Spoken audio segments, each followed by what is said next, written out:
अस्सलाम वालेकुम। Welcome to my channel कहानी जंक्शन।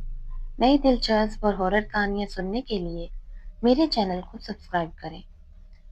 मैं तवील अरसे से बैरिस्टर स्क्वायर कहलाने वाले इस खूबसूरत इलाके के जुनूबी हिस्से में एक छोटे से मकान की तलाश में था।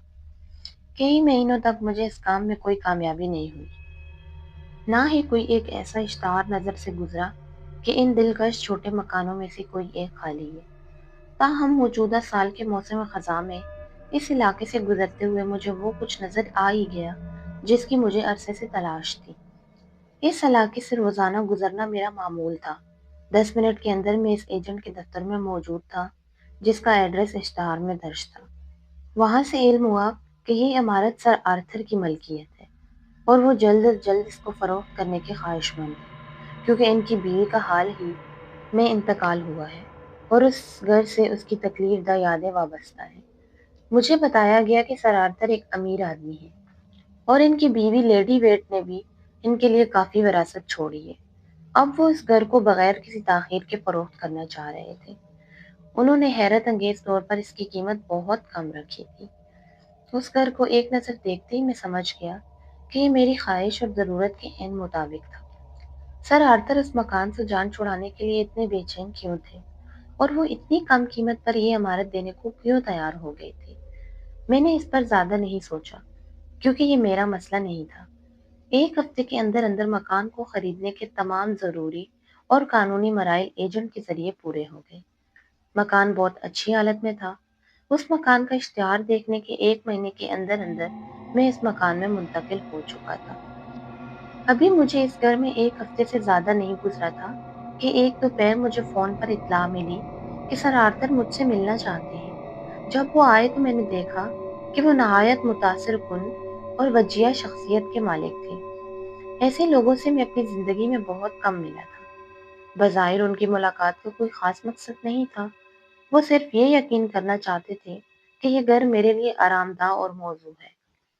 उन्होंने एक आखिरी दफा पूरे घर को एक नज़र देखने की ख्वाहिश का इजहार किया। मुझे साथ लेकर उन्होंने पूरे घर का चक्कर लगाया। हर कमरे में गए सवाए एक कमरे के। ये कमरा तीसरी मंजिल पर बाहर की तरफ बना हुआ एक बेडरूम था और दूसरे कमरों की निस्बत ज्यादा बड़ा था। जैसे ही मैंने उसे खोलने के लिए दरवाजे के हैंडल पर हाथ रखा, सर आर्थर ने जल्दी से मुझे रोक दिया। मैं माजरत चाहता हूँ, लेकिन आप इस कमरे को ना ही खोलें तो बेहतर होगा। यहाँ मेरी सबसे ज्यादा तकलीफदायक यादें हैं। इस बात से मुझे अंदाजा हो गया कि यकीनन इसी कमरे में इनकी बीवी का इंतकाल हुआ था। ये अक्टूबर की एक खूबसूरत दोपहर थी। घर का चक्कर लगाने के बाद हम छोटे अगली बागीचे में चले गए, जिसमें टाइलों की पुख्ता रोश बनी हुई थी। ये यहाँ की सबसे ज्यादा पुरकशिश जगह थी। ईंटों से बनी एक छोटी सी दीवार ने उसे पड़ोसियों से अलग कर दिया था। सर आर्थर कुछ देर यहाँ ठहरे। उनके चेहरे पर एक अजीब किस्म की संजीदगी थी। वो शायद उन दिनों की अफसोसनाक यादों में खो गए थे, जब उन दोनों मियाँ बीवी ने मिलकर इस छोटे से बागीचे की सजावट का मंसूबा बनाया और इस पर अमल किया था। इसका अंदाजा मुझे इस बात से हुआ कि जब वो रुखसत होने लगे तो बोले, यहाँ बहुत कुछ ऐसा है जिसका मुझसे बहुत गहरा ताल्लुक है। मैं आपका शुक्रिया अदा करता हूँ कि आपने मुझे ये बागीचा दोबारा देखने का मौका दिया। जब वो जाने के लिए मुड़े तो कई बार उस बागीचे को हसरत भरी निगाहों से देखते रहे। चंद दिन बाद जब मैं रात के खाने के बाद चहलकदमी करके घर वापस आ रहा था, तो अपने घर की ऊपरी मंजिल पर खिड़कियों से झांकती रोशनी देखकर घबरा गया। मुझे याद था कि मैं बाहर जाते हुए हर रोशनी बंद करके गया था। इस वक्त ये रोशनी तीसरी मंजिल पर सामने वाले बेडरूम की खिड़कियों से आ रही थी और खिड़कियों के पर्दे हटे हुए थे। मैं घर में दाखिल होते ही तेजी से ऊपर वाली मंजिल की तरफ भागा। जब मैं उस कमरे तक पहुंचा तो वहां अंधेरा छाया हुआ था। मैंने रोशनी जलाई तो ये देखकर हैरान रह गया कि खिड़कियों पर पर्दे गिरे हुए थे।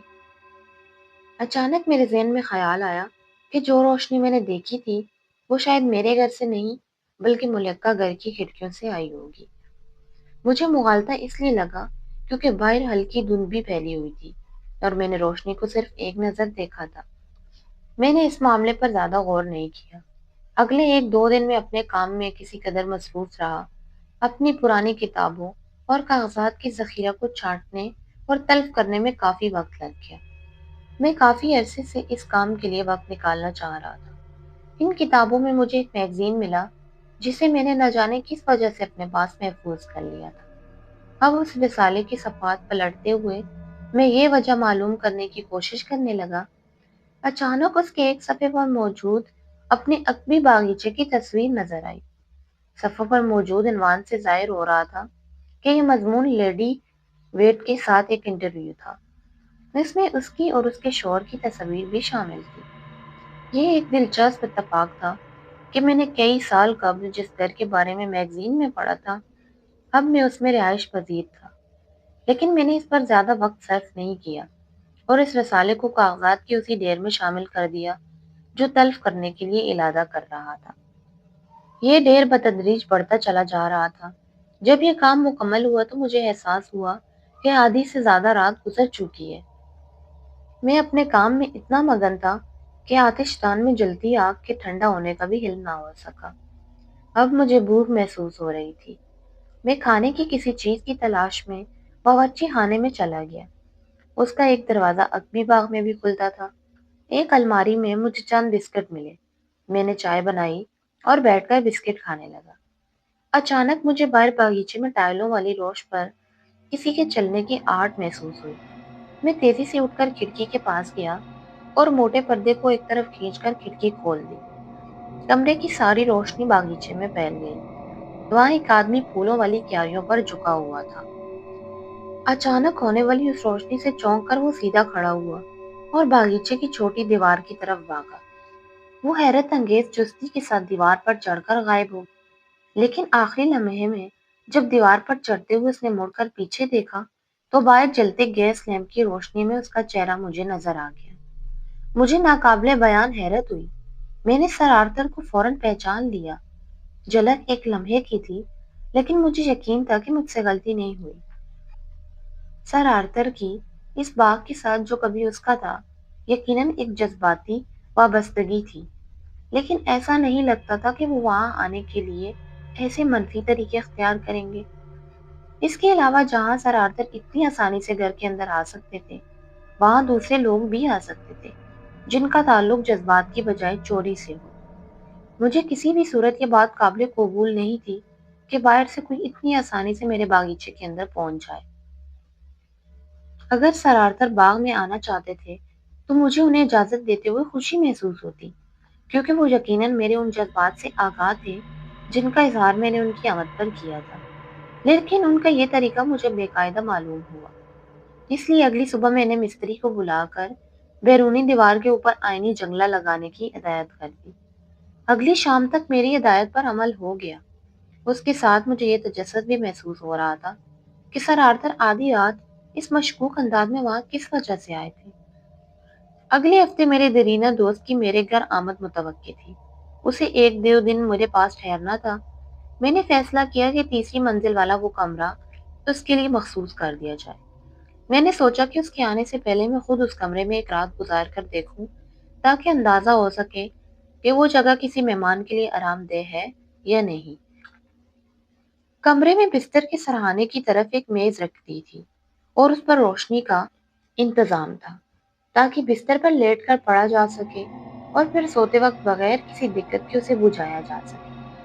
ان ساری چیزوں کا عملی تجربہ کرنے کی خاطر میں نے اس رات شب خوابی کا لباس پہنا اور اس کمرے میں سونے کے لیے بستر پر لیٹ گیا۔ سب کچھ ٹھیک لگ رہا تھا۔ کمرے کی فضا خوشگوار اور سکون تھی۔ بستر انتہائی آرام دہ تھا۔ میں نے برقی لیمپ بجھایا اور سونے کے لیے آنکھیں موند لی۔ اس وقت میرے ذہن میں بالکل سکون تھا۔ کسی قسم کی یاد یا کوئی مسئلہ میرے ذہن میں نہیں تھا۔ میں سو گیا اور میرے ذہن پر خوابوں کا عکس جلملانے لگا۔ یہ ایسے خواب تھے جیسے آنکھ کھلنے کے بعد صرف مبہم طور پر یاد رکھا جا سکتا ہے۔ پھر اچانک یوں محسوس ہوا جیسے انجانی دہشت میرے ذہن پر سوار ہو رہی ہے۔ چیخنے کی خواہش پیدا ہو رہی تھی، لیکن بے بسی کا احساس مجھے دبوچ رہا تھا۔ ایک خوفناک خواب مجھ پر غالب آتا جا رہا تھا۔ کہانی ابھی جاری ہے۔ باقی کی کہانی اگلے پارٹ میں۔